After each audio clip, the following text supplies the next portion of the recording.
I am the host.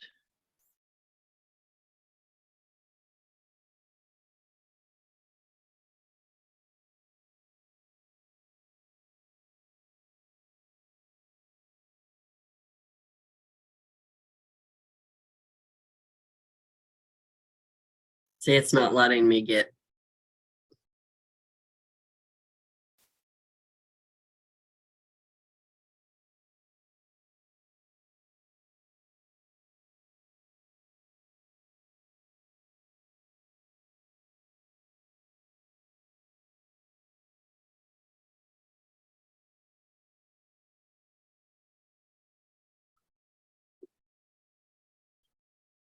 Hmm.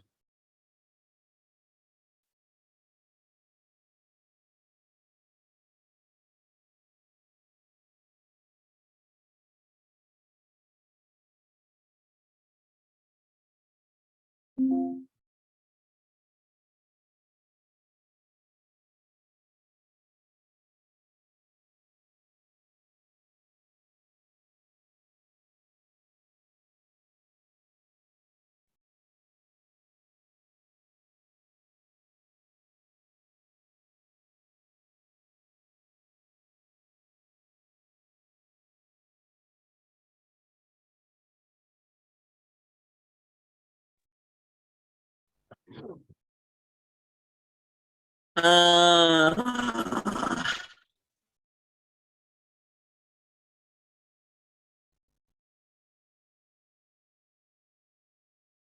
Got that figured out.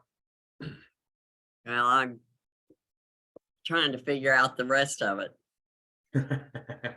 It's not wanting to cooperate, Kyle. It's technology. It wouldn't be technology if it cooperated every time. Okay, I think maybe we can do it here. Thing is, as we're talking, all of this, there's no way of keeping the other people shut out the way this is set up. Yeah.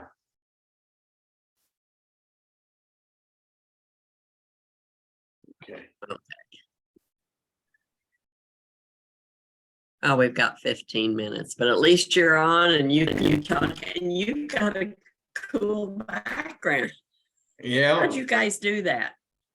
You actually like right click on your box and then you can go choose a virtual background.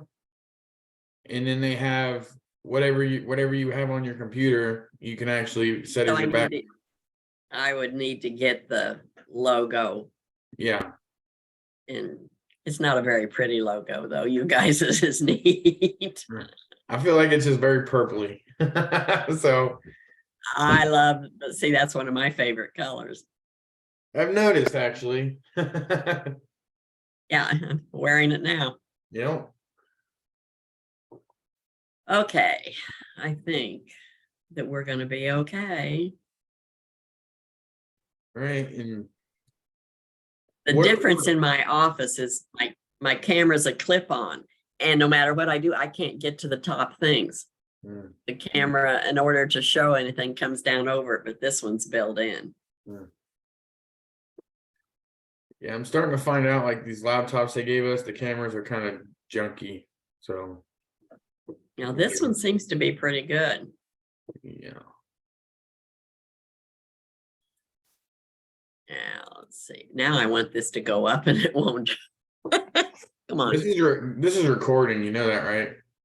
It's not supposed to be. Oh, it says it's recording us right now. All right.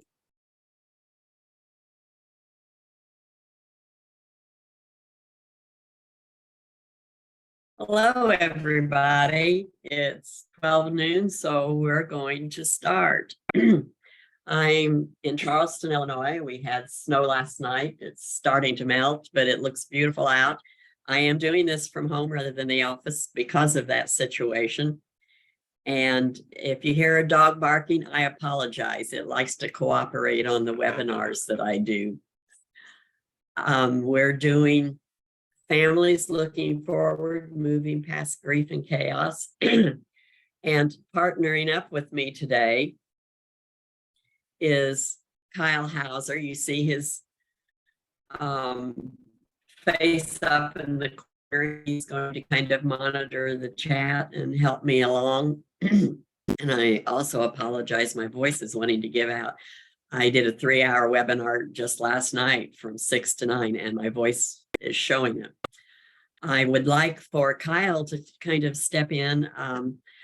I have linked, as we've done the monthly webinars the last 2 years, with some of the ROSC groups as being the monitor for the chat and helping me out. And it kind of helps people throughout the state that aren't familiar with ROSC get some understanding and linkage with that. And it helps me, there's no doubt. Kyle, if you want to step in and tell a little bit about what your role is and what you do, I would love for you to share that. Yeah, so I'm Kyle Hauser, and I'm a recovery navigator that works for the ROSC program, which stands for Recovery Oriented Systems of Care. Basically, as a ROSC, we collaborate with agencies and key stakeholders and people with lived experience in communities, and we help to increase the recovery capital by identifying barriers and gaps that are in the communities. And then once they're identified, we kind of set strategic goals, and then as a council, we will move towards those goals. And as my position, I actually have the privilege to work with people directly, in the community. I provide educational groups, with people who never heard of recovery, or people who've been in recovery, 5-10 years. I'm able to just help them, and because it's not always a cut and dry process, and especially in like rural communities like the ones that I have, something like that's pretty, I wish it was around when I got into recovery. So, I, from my experience, know how difficult it can be. So I'm just here to help bridge gaps for other people to accomplish their goals and to ultimately achieve their long-term sobriety and recovery. Okay, thank you. Thanks, Nancy. If you have anything that you want to ask, any responses to what we're going through, just put it in chat. Kyle's going to be monitoring that. Those of you that have been on the webinars with me before know I'm pretty casual, but I want it to be your learning experience and my learning experience. I do not get off of one of these without having learned something or had someone share something that was pretty impactful. So by all means, this is part of your journey, not just mine. So make it what works for you. I want to share just a little bit about the Family Resource Center. I know those of you, because I looked at the list, I recognize quite a few names. Some of you I'd still like to meet because I see your name often on the webinars. Others I know you when I see you face to face, and then there are new people that I'm not familiar with. So I think it's important that we share some information about what the Family Resource Center is. We're in our 9th year. It started out as a federal effort through SAMHSA to take a look at getting families involved in adolescent treatment services. And the first couple of years we did some pilot programs and did some work with that. And then the funding started to shift, of which I was pretty grateful. It started to shift to look at emerging adults, that transitional age youth from 18 to 25, and a lot of the new research that was coming out about brain development and where our expectations realistically should be with a recovery journey for young people in that age bracket. And when we moved to that, it allowed us to take a look at the family services and what we wanted to offer as we move forward in a different way, because when you have 18 to 25-year-olds, their lives are very different. They aren't just adolescents and we're trying to get their parents or grandparents involved in treatment services, basically to help themselves as much as the person experiencing the substance use or mental health or gambling. But we have at 18 I was a mom. At 25, I had 3 children. One of them I had adopted through Department of Children and Family Services, my husband and I had. So those lives are very different than when you talk about an adolescent and then you move into the transitional age youth.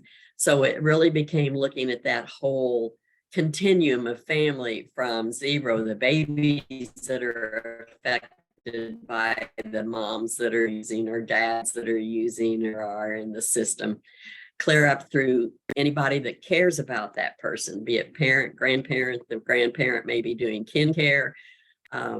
It's quite a journey. And so it's evolved to where we are now. And we look at the whole continuum through the lifespan, and some of the evidence-based programs we support take a look at that too.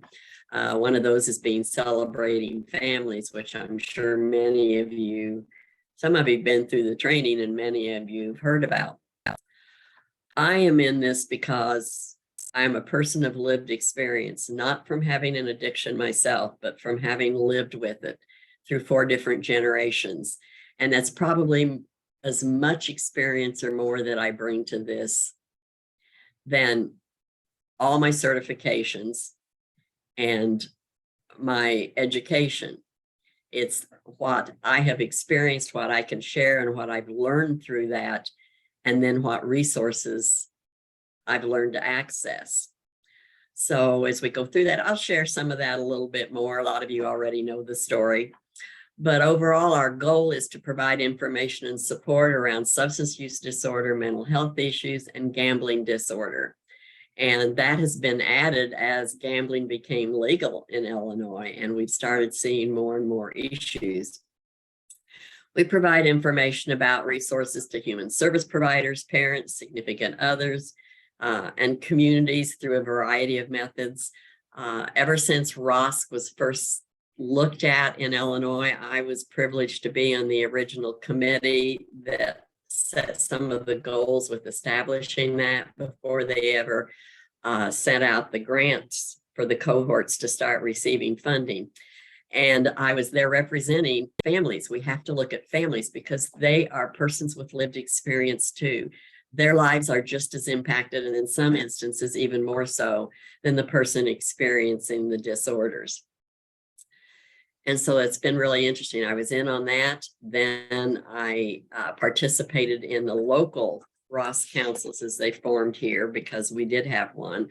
Our house holds the contract for the Family Resource Center, even though it is a statewide program. And so as being part of our house, which was formerly known as Central East Alcoholism and Drug Council, we also were known as Seed Council. A lot of people thought we were a farming organization when I would be out doing presentations, but we now go fully by the name of our house. But the Ross councils that were generated out of that, because they were one of the first to receive funding, I've stayed active with. I've seen them grow. I've seen them expand. I've seen it go from 1 coordinator to 5 and 6, and we now have the recovery navigators, which is just really exciting to see because this is bringing the communities into it. The other thing that has happened with the Resource Center is we've really expanded our connections with other areas. Prevent Child Abuse Illinois, I'm involved in that on several different things, and I notice one of their people is on here, and I really appreciate that because in my past, I worked for 12 years for Prevention First and ran their training system, and I had a lot of work with Prevent Child Abuse, so that's kind of bringing back some of my history. I've been in this field over 40 years. I've earned every gray hair in my head. Of course, I color it, but I've still got it. The other thing that we're looking at is the drug endangered child, and Prevent Child Abuse is really kind of leading up a lot of the things that are going on in Central Illinois, and I've been involved in that, and so are some of the Ross councils. So we're getting that out there. We're getting word out there that we have to look at the families, because those things impact the entire family. The other way we get information out there, and some of the ways that I function through the Resource Center, is to do website postings on a regular basis. We're still in the process of making some changes and finding where we want to go. We are posting the webinars. We have our own little YouTube channel, and it is posted on our website, the past webinars that we've been doing this year and a couple from last year.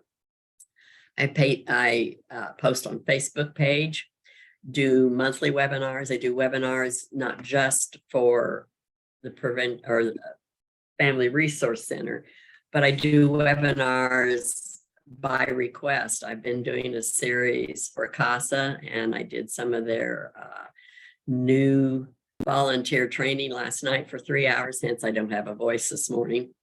And it's looking at where we can get word out about substance use disorder, mental health, gambling, and how we can support families, help them be healthier, how we can have healthier children in our communities.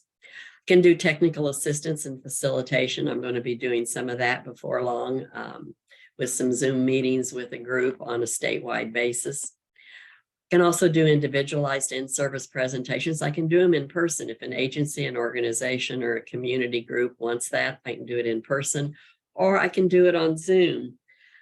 The thing that is different about an individualized in-service to a webinar is they may be the same topics, but in webinar stuff's pretty general, pretty basic, as you well know from participating. But the in-service, we can take those topics and really fine tune them to meet the needs of whatever group is wanting that service. And it makes it a little more personable, and you probably leave with a little more ownership of the process. I do a lot of conferences and exhibits and workshops at the conferences. Fall and spring, bring a lot of that.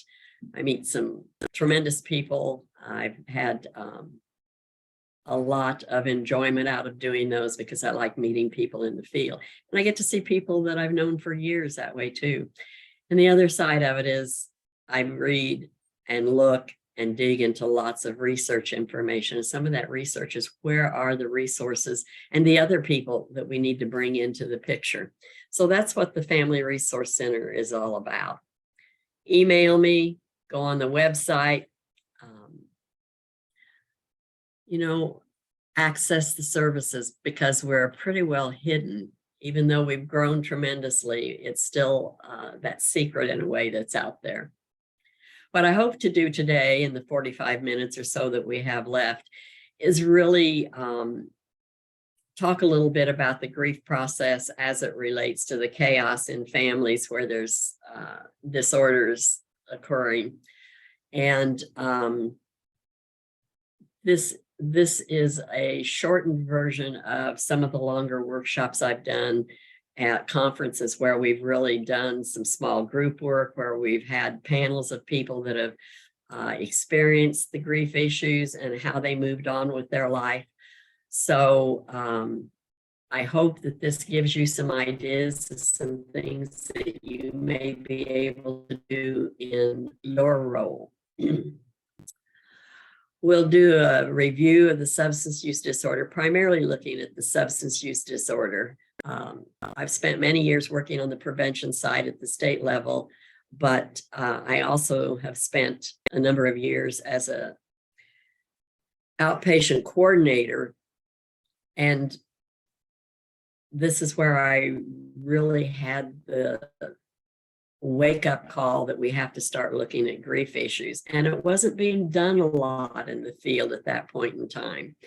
But as we go through this, I'll be able to use some examples.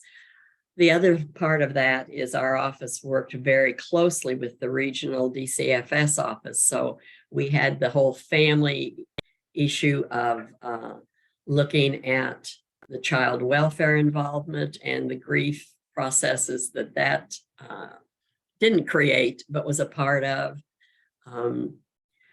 I also have participated in setting up a family treatment court.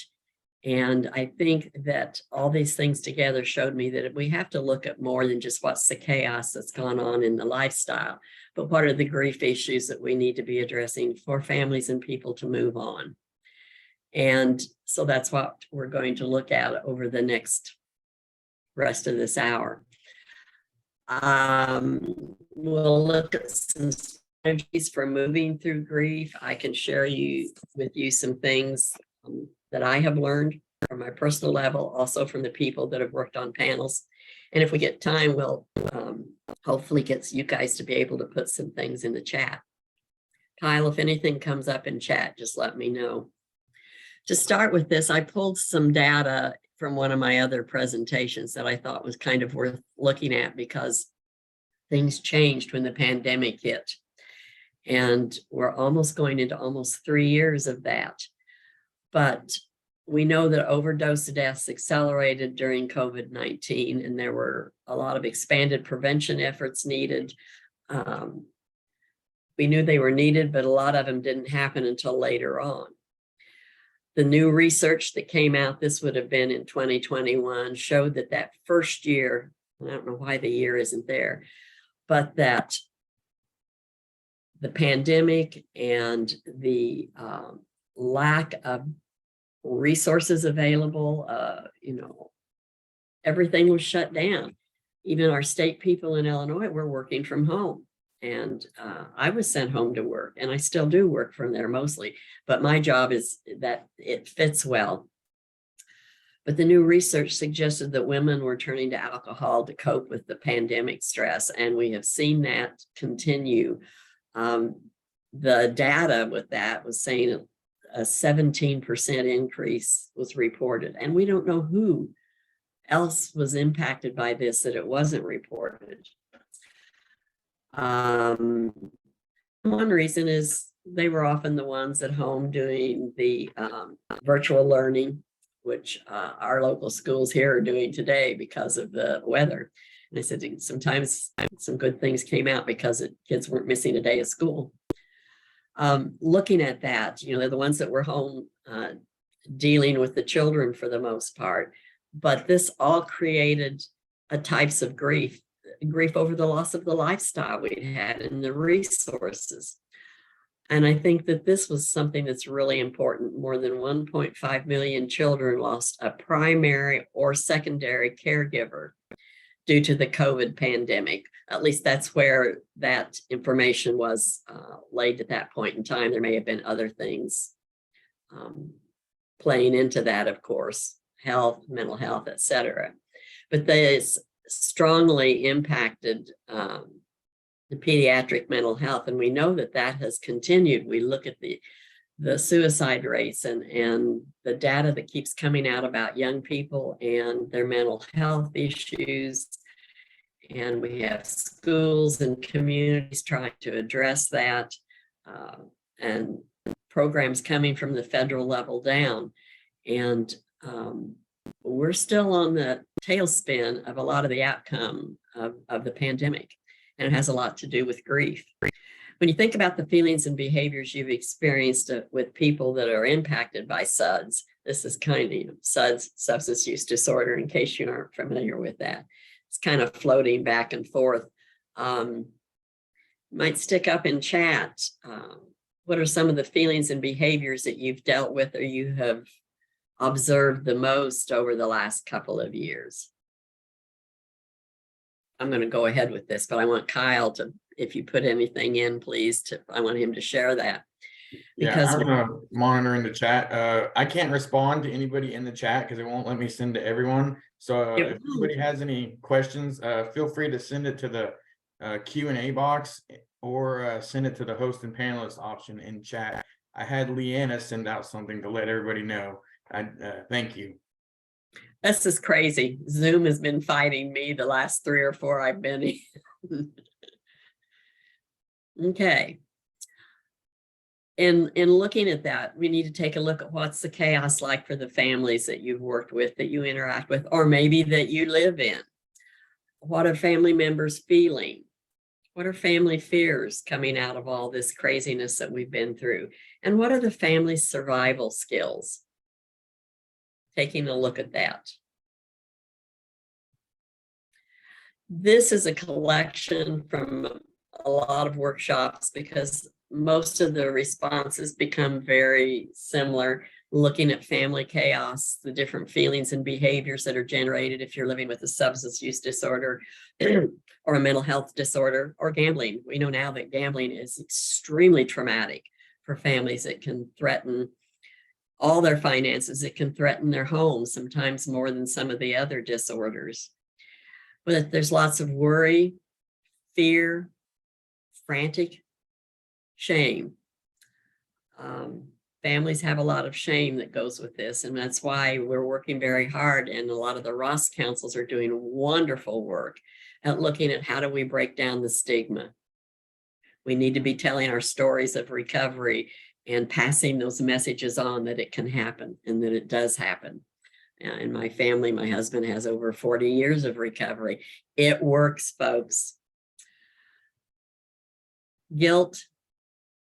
Oftentimes families are protective, frustration, confusion, angry. You're going to see these come up in another place here pretty soon. Over responsible. Sometimes there's even possible abusive behaviors. We know that there was an increase of domestic violence during the pandemic for a number of different reasons, but I remember posting resources and information on where and how people can help make themselves safe when you're in an enclosed environment and can't really access a lot of outside help. How do you create clues and signals for your own safety? Rescuing, possible permissiveness, breakdown in communication, an intense focus on just how do you get through things, neglect of self. I know that we saw a lot of that during the pandemic as people were closed in. You didn't take care of yourself. Even medical care was more difficult to get. The hospitals were full of COVID cases. You couldn't have visitors, and it was difficult to get in, and places shut down. Loss of fun, sadness, loneliness, exhaustion. These are all behaviors and feelings that come with the chaos of substance use disorders and mental health. And we know with gambling, but stop and think about these being signs or symptoms of other things. And looking at those family questions, what are the feelings? What are the survival skills? What are the behaviors? We need to take a look at who are we talking about. We have persons experiencing substance use disorder, and along with this goes the mental health and gambling issues. Issues from the 2022 pandemic, those 2 years, we're still dealing with that. Family lifestyle change. Many people had a lifestyle change during that time, and they do because of the different disorders that we have out there. Your life changes as they increase. If there's incarceration, there's definitely changes in the life, and you have feelings and behaviors and survival skills that go along with that. And then dealing with overdose and death and what other things might be out there. And if you think of anything as we're talking about grief and the impact on moving forward, please put that in the chat or in the Q&A as Kyle asked, because I want your responses. I want your thoughts. In talking about grief, it's a natural reaction to loss. I'm old enough that I've been through that a number of times. My father, who was a highly functioning alcoholic, also died at age 53. And I believe, knowing what I know now, that a lot of that had to do with his drinking. But he was able to function at some very high positions in the state of Illinois, even with that alcoholism, but we lost him at a very early age. And that was difficult.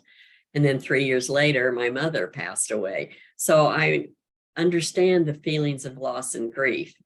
And I also know a lot of times we don't realize why we're grieving. And I'll refer back to that here pretty soon.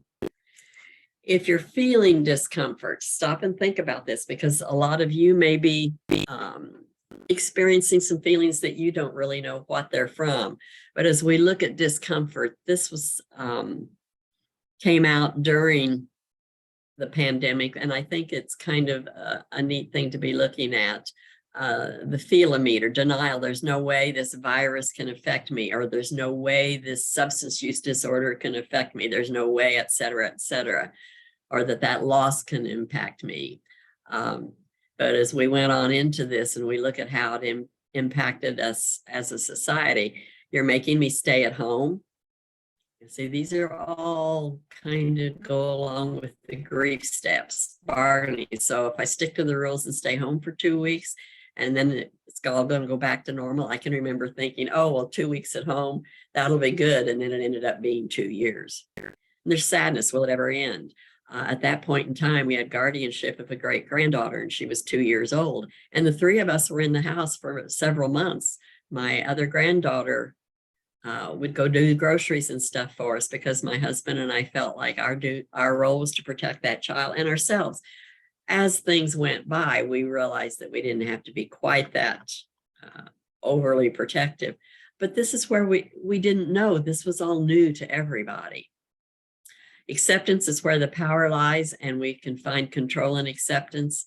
Now, we realized after several months that this was a real issue. And so what can I do next? You washed your hands, you kept your distance, you worked virtually. And then kind of meaning this isn't going to end. I'm finding some light in the darkest of tunnels, though. And here we are. We have still gone back and forth with, are we required to wear masks in Illinois, or are we not? For quite a while, we were able to go with that. And then the next thing we knew, the county started looking at who was at high risk and who wasn't, looking at COVID and the offshoots of that, and RSV that has been so prevalent in our families, and hospitals around in our area have been full of the different viruses, the RSV, influenza A, and we're still seeing some of this, and we're feeling grief as a group, as a community. So how do we manage that? I'd put in here the definition of grief and loss that Mayo Clinic uses, and they really are basically looking at death. But grief and loss is strong. Sometimes it's overwhelming, regardless of whether the sadness stems from the loss of a loved one or from a terminal diagnosis. It's there, and it can just wipe you out. And the thing that's interesting that I've seen over the years is we don't always identify what's going on, though, as grief. It's an experience that's not always recognized, especially by us that have loved ones with a substance use disorder or the other disorders that we've brought into this. Grief happens as a result of many life experiences. Many people, when you talk about grief, they immediately go to the issue of death. But I think that in reality, in my life, I probably felt as much loss and some type of grief from other things that were not death related. I have lost 2 good friends and both my parents, but that's a different kind of grief than what I think I have felt as we go through things. Indirect losses in life can trigger a sense of grief. You might grieve after moving away from home, graduating college, changing jobs. Those are sometimes positive things, but they're real and can still give you that sense of loss because life is changing. I put this in here. Yeah. Somebody wants to know if the slides will be available from this presentation. Yeah, if they want them, I'll send them out. I can send them to everybody that's registered. Okay. Not a problem. And for the most part, they ought to not be a problem to use, because if you've sat through this, you know how they fit together. I put this in here because this is from a book that I really like. It's called The Treatment of Alcoholism, Addiction, Family Involvement, and Recovery. She has formalized, it's not a very old book. It's been out less than 10, well, it's almost 10 years now, but looking at feelings and behaviors. And if you look at these are very similar to the ones that I showed you that have been generated around chaos in the families. I'm going to intend to come back to this, but getting tongue-tied today. I want to talk a little bit about the types of grieving that I think it's worth looking at, because when we're dealing with grief and moving forward, the anticipatory grief is the grief that, there are times that we can anticipate it. Somebody has a chronic disease, somebody has been ill. Oftentimes with cancer, you have anticipatory grief. You expect it and you're prepared for it. That doesn't change your feelings or your devastation, but at least you're there. Looking at normal grief or an uncomplicated grief, it's natural in the response to the death or the loss of something important to you, life changes. Normal grief, I would say a good example of that may be somebody that you care or love is incarcerated. And we have a number of people that are incarcerated due to drug charges of some kind. I had that in my family with one of my grandchildren. And yes, I felt grief, that loss of contact, that loss of her freedom and some loss for her future, that loss of being able to be a family per se. That certainly changed how I handled it, but that would really be called normal and uncomplicated grief because it's to be expected. And if I didn't have some of the experience I have, I probably wouldn't have realized those feelings as such. Then there's complicated or prolonged grief, which is distant from the normal grieving process. It's really characterized by accepting these traumatic issues and are pervasive in yearning for things to change and be different, and more bargaining as we look through those stages. Oftentimes that has a lot of really serious depression with it.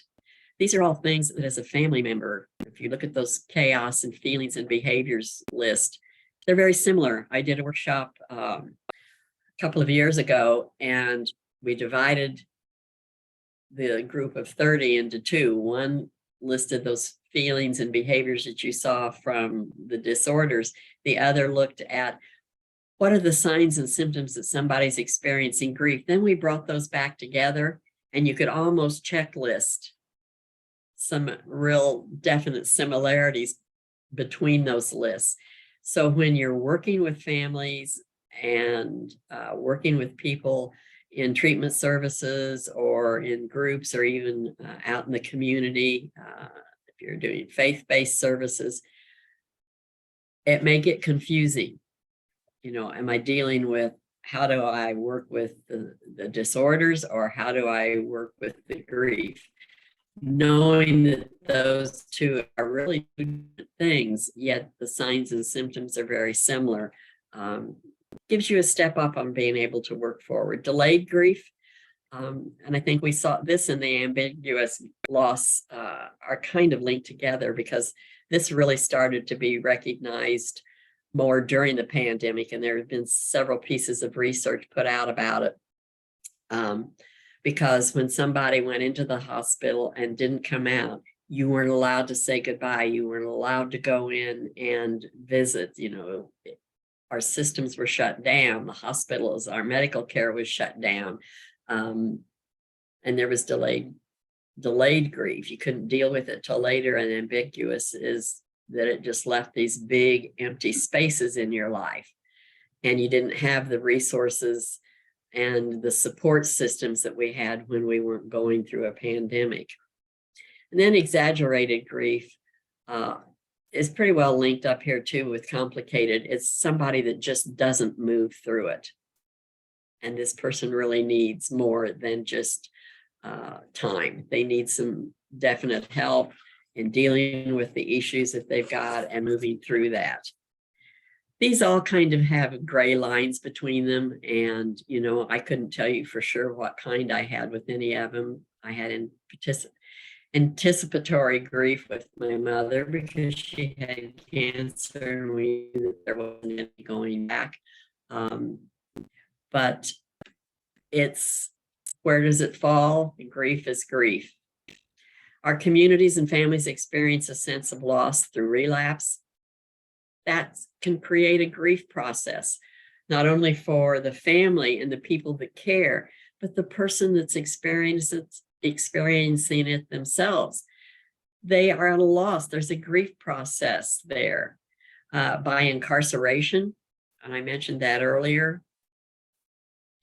And I know a number of families that have experienced that. I never in my life would have thought that I would have a family member incarcerated due to substances and issues related to that, but it happened. And, you know, that shift in your life and that change you have to adjust to. The one thing I have learned and truly live by, you won't see me very often. Rarely will you see me without the serenity prayer on me. You know, change the things you can and accept the things you can't. And that was a lesson I had to learn, and that's how I live my life.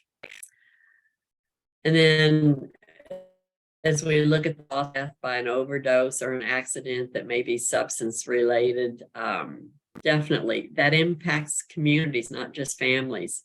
This is saying that my internet's not real stable, so hang in there, folks. And we know we often feel grief, frustrated, and unsure of the next move when we experience these things. I had a great granddaughter. How do I take her to see her mom? I had to learn all those things. That was all part of my overcoming my grief process of what happened. And how do I help life move on? Not only do family members feel grief, but the loved ones do. If you are on a recovery journey, you very likely may have a feeling of loss. This is what I saw in a lot of the clients in outpatient services. They would come in and they would start on that recovery journey and they would be working on it. But what they had was a sense of loss. They had lost their friends, which is really their drug culture, and that loss of the substance that they had used in the past to take care of all their feelings and sense of loss. Well, you just take a little more and you aren't going to feel it anymore. Dealing with this, we spent a lot of time talking about losing that friend, the substance, and then how do you move forward and create a new and healthier environment and culture. And that's especially true if you're a parent in early recovery and you have the child with you. How do you do that? And how do you still then parent in a positive way?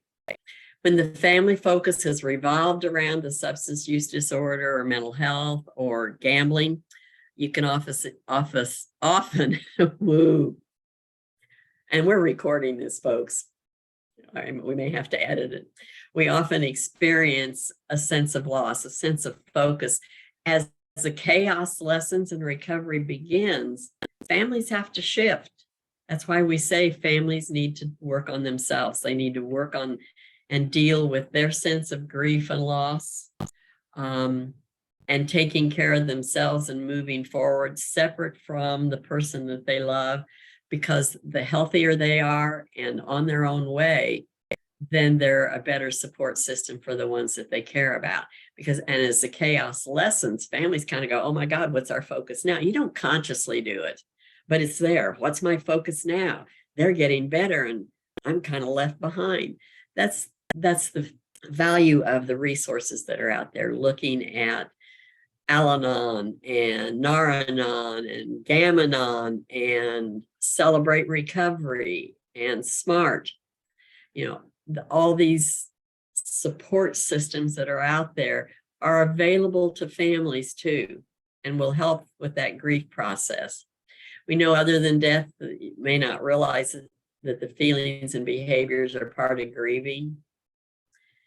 And as you move forward, may need to address it. Okay, oh, we've got plenty of time. Let's see, chat has 2 or 3 things in it. Let me see if I can. Yeah, John Cantrell commented to your last slide that says, are you bored or has the chaos stopped? Oh, okay. I'd like to, too bad we aren't where we can actually discuss that. Yeah. Those are good posts.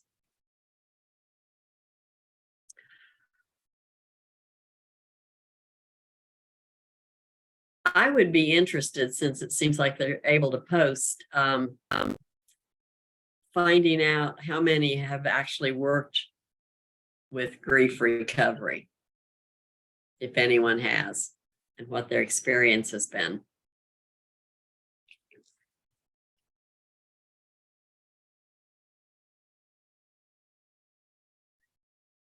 We know the grief process is different for each of us, and there isn't any right or wrong way to grieve. So if you're working with people, you have to meet them where they are, and then take a look at what's available in your community, what your resources are,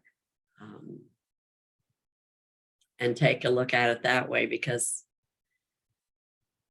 we're going to grieve differently for each one of our losses, for each thing that comes along. And I know that from experience. There are healthy ways to deal with the grieving process, but it has to be something that fits for you. And working through grief is tough as you move forward.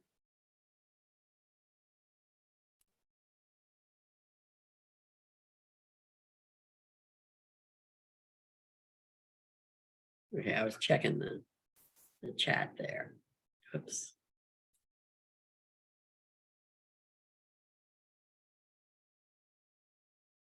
Oh, I think I got one of my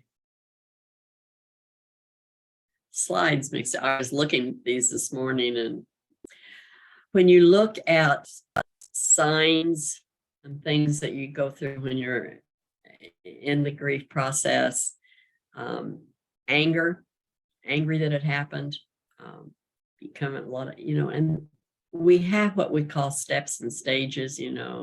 There was the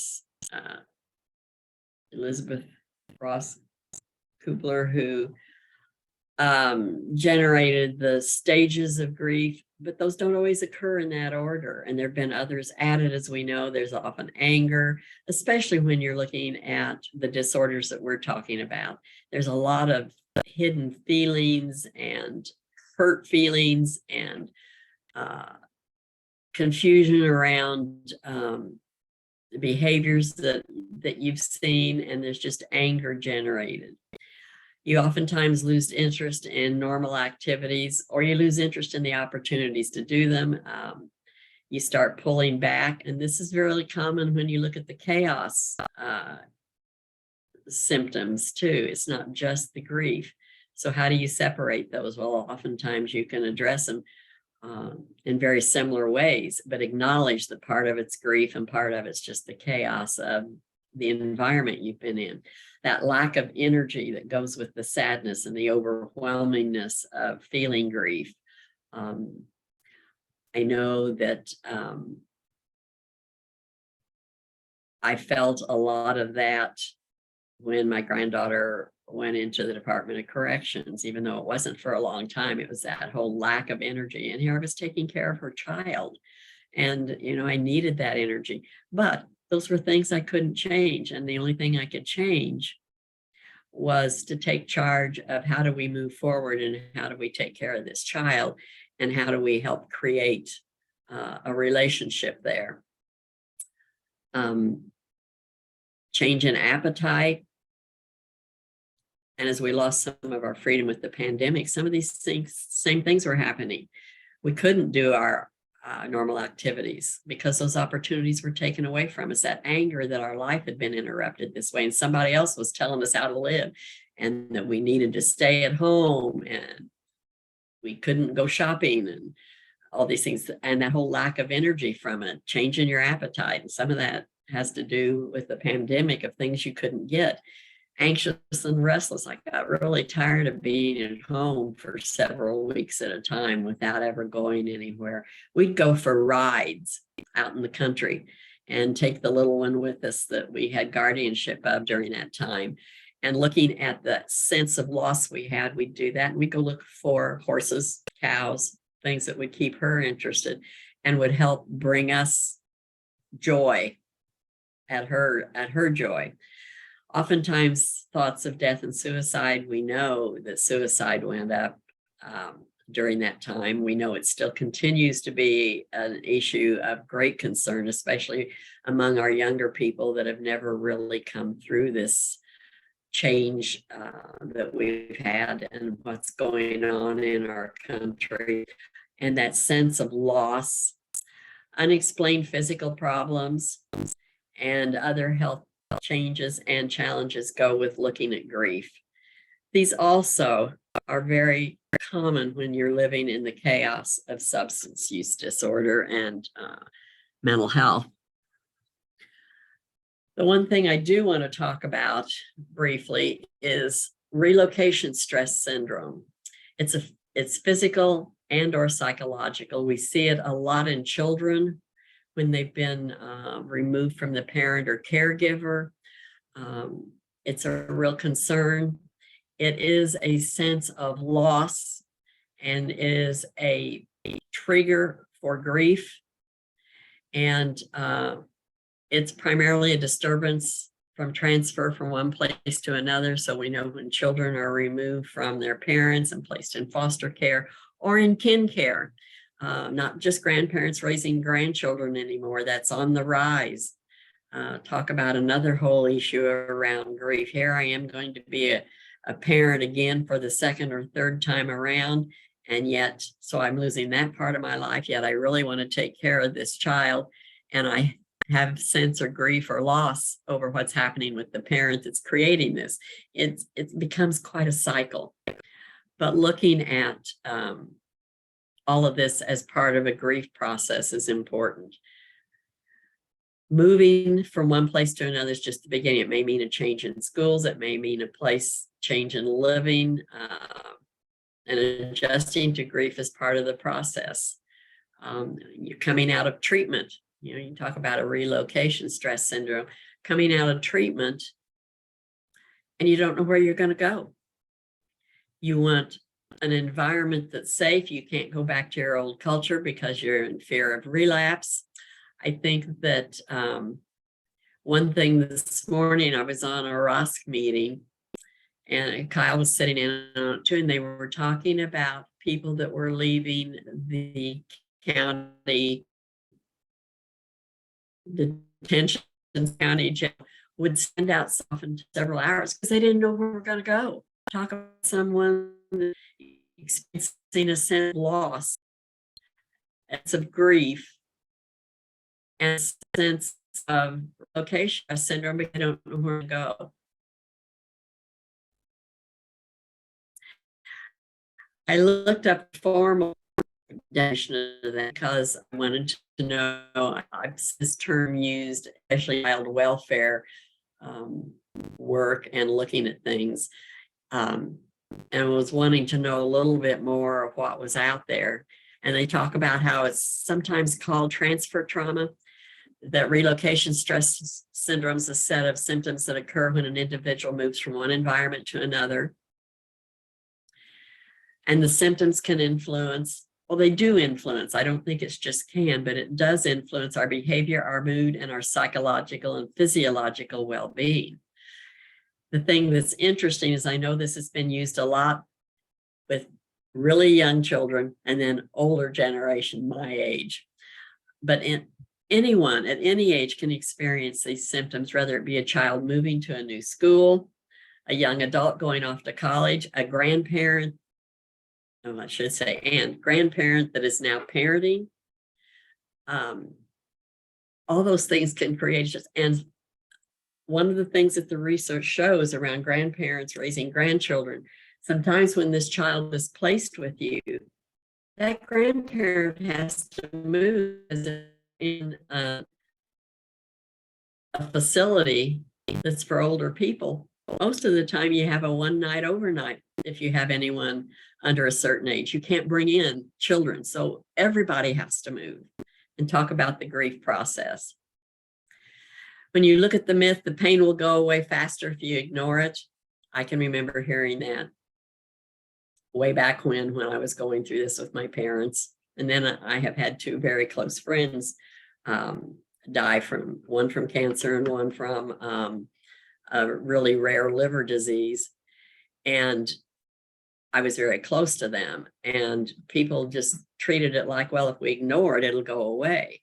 Well, for real healing, you have to face that grief and actively deal with it. I feel really fortunate that I've been able to do that. That seems to be a strength that I have. And it's taken me a long way, but I've also worked with people that have had to really focus on how to take care of themselves. The other myth, it's important to be strong in the face of loss. Feeling sad, frightened, or lonely is a normal reaction to loss. And I think this fits when we're talking about people that are going into recovery. They feel sad, frightened, and lonely. It's a normal reaction to the loss of their substance in the culture, that's how they lived. Even if they want to make that change, it's not always easy. And crying doesn't mean you're weak. Showing your true feelings can help other people, and it can help you. I found this around grief. Looking at normal functioning and the return to meaningful life. I'm not going to go through all of this, but I think that looking at this, shock and denial, avoidance, confusion, fear, numbness, blame, these are all feelings that we have when we first know someone we care about is experiencing these disorders. It's just kind of like that shutdown. I can remember very definitely seeing this in my son. I couldn't believe, who has many years of recovery at this point, but I couldn't believe this. And there was that real sense of loss and anger. When I get a 3:00 in the morning phone call from another state, it was kind of a lot of frustration, anxiety, embarrassment. I didn't tell people because it was, that good old stigma. Even though I worked in the field, these things happen and we have to be prepared. Depression and detachment, you become overwhelmed, lack of energy, again, helplessness. So dealing with that and working through that is very similar. And to how do you detach from someone that's using and start to move forward? Again, go to those self-help groups, go to those support groups that are available, help the people that you care about get into those. Dialogue and bargaining, reaching out to others. Yeah. Desire to tell one story. That I do believe is a really good thing. We need to share our stories. We need to share our successes. We need to let people know that recovery from grief, recovery from the disorders, and recovery from being that family member or that person is possible and important. And then accepting and returning to a meaningful life. I'm going to go how to deal with the pain in the grieving process. This is pretty much so a recapture of just what we went through. Come to terms with it, acknowledge your pain. Sometimes that's hard to do. Accept that grief can trigger many different and unexpected emotions, and find a way to pick up the pieces and move on at your own pace. That's what's so important. Also, recognize that you're not alone, even if you're feeling lonely. I'm checking the time because I've got a couple of things at the end of this, resources I definitely want to share. Understand your grieving process will be unique only to you. So if you're a person in the recovery journey and feeling some grief, know that process and going through that's going to be unique to you. And where do you go? Where's your support system that you're going to find to help you through that? Seek out face-to-face support from people who care about you. Support yourself emotionally by taking care of yourself physically. We tell people that are early in recovery, exercise. It's good for your brain. It's good for your body. It's good for your emotions. The same is true for all of us that are part of that support system. We need to be taking care of ourselves emotionally. Family members have a right to take care of themselves, to process the grief that they feel over all the issues and move forward, whether the person they care about has been able to continue on their recovery journey or not. You have that right. And then recognize the difference between grief and depression, because there are different resources to get that help. Another thing that can be helpful is get legal assistance. If you've lost somebody, get legal assistance. Make sure you gather documents and create your 3-ring binder. Now, the 3-ring binder to me is now a thumb drive and a computer, but I think that this has been good recommendations. Write things down. I have a granddaughter who's in the middle of adopting a child that was placed in care because of the substance use prenatally by the mother. And she is learning. You document everything that's said, everything that's done, all the court documents and the legal documents to protect that child and to protect them. And that has helped her through that grief process of being, she's delighted to take on that role. But the grief process of losing the person that should have been the caregiver was tough.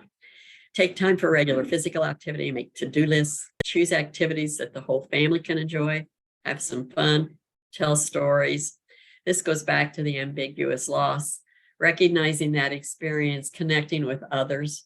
Give your mind a timeout break, because you really haven't had any way of processing this except in isolation, which goes back to the pandemic. Meditate, trust your grief, discuss new roles. Remember, you're not alone. If nothing else, find virtual support. Good support systems, family services, self-help, professional services, faith-based groups, hospice. They do wonderful grief process. It doesn't have to be around death. Many of the hospice organizations in our area do groups that address loss, period, and looking at the other self-help things out there. These are the resources I wanted to share, and I've got 3 minutes to do it. CDC has, and I will send these out, or you can look at the resource here if I send the slides out. How can you help children cope with a disaster? In other words, what's their grief process? What are common reactions to disasters and distress and to grief that are age appropriate or not appropriate, age identified, looking at that, because we look at trauma-informed care. We know now the importance of that. And trauma-informed care, oh my gosh, you're addressing grief in all different kinds of ways. As you're doing that, we can't separate all these things like we've done in the past in the field. We know that children at risk with trauma, and that trauma is usually related to grief. They understand less about the situation, less able to control issues, less experience with dealing. They may have pre-existing issues, what we need to do, and they can't communicate their feelings. So I think helping your child cope with disaster, which is also helping them cope with grief, is important. Here is a guide to helping children in emergent, and you as the adult. You know, this was identified as something you would use in the school, but remember, it's important as a family to have this plan too.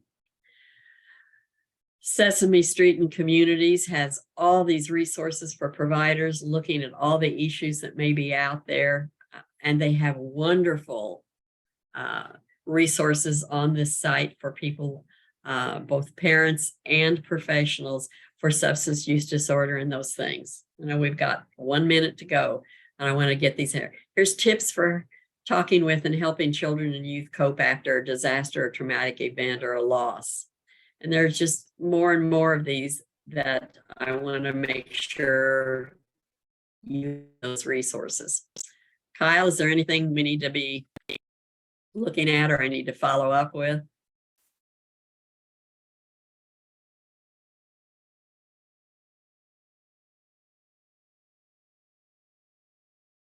I agree with John. I probably should have done a little more solution, but when you look at the solutions that are out there, you have to look in your own area to find where you want to go. And I appreciate the remarks. Okay. There will be a short survey come up. I will send these out. It'll probably be the end of next week before I can get those out. And I will also send out some links to some other really good resources for working with grief that came out through the Mental Health Technology Transfer Center Network. They have wonderful resources for that. And I thank you all, and follow up with me if you have any questions or comments. And thank you, Kyle. Hey, thank you, Nancy. See you guys.